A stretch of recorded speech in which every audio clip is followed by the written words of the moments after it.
Serial killers, the beings of our waking nightmares. They have always lived among us, hiding among common folk. Everywhere we turn, there they are plotting against us, lurking in our alleyways, splayed across our media stations. They are the people we fear most in society. The Iceman. He is such a cold-blooded killer, they call him the Iceman. Richard Kuklinski was an infamous killer. Although only convicted of 5 murders in 2003, he confessed to hundreds of murders in his life as a mafia hitman. The commonality between his murders were crystals of ice found in the victims' bodies from having been frozen post-mortem. He claims by the end of his career, he had become completely desensitized to killing. Jeffrey Dahmer was from Milwaukee, Wisconsin, born in 1960. He is today one of the most notorious serial killers in the world. This was due in part to the sinister ways of treating his victims. Cannibalism, torture, gruesome murder, and dismemberment all were well-known occurrences during Dahmer's reign of terror. He was known as the killer who would take inspiration from the voices in his head and made the nightmare a reality.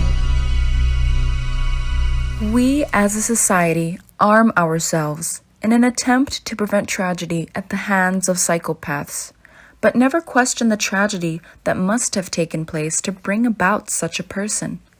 As children, Richard Kuklinski and Jeffrey Dunham suffered abuse at the hands of their parents and loved ones, living day to day unloved and believing they were worthless as human beings. But if you raise a kid the way Stanley raised you, with no love, no affection, constant abuse, beatings for no reason, all you teach is hatred. You make it impossible for that child to grow up and form strong attachments and loving, caring relationships, or to be willing to risk themselves to protect the world. Child abuse is very common in America. A study by the U.S. Department of Health and Human Services shows that in 2015, 75% of children were victims of neglect, 15% were physically abused, and 8% were sexually abused. It is a very tragic reality that abused children are prone to be America's criminals. These charts and images compare serial killers by the mental illnesses that they suffer from and the negative or traumatic experiences they have gone through. These images compare and contrast a healthy brain and a maltreated, neglected brain. The temporal lobes, which are used for memory, are severely damaged.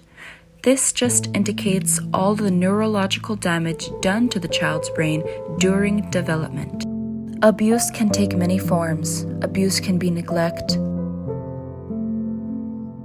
physical, sexual, emotional, or medical. The most alarming warning signs include bruising with varying degrees of healing, withdrawal from friends, fear of going home, hiding from certain individuals, saving food, and desperately seeking attention. This website by the Tennyson Center for Children clarifies and describes the types of child abuse, highlighting the main symptoms of each form of abuse. Please go to this website to learn more about the signs of neglect and abuse. Do not let the children of today turn into the criminals of tomorrow.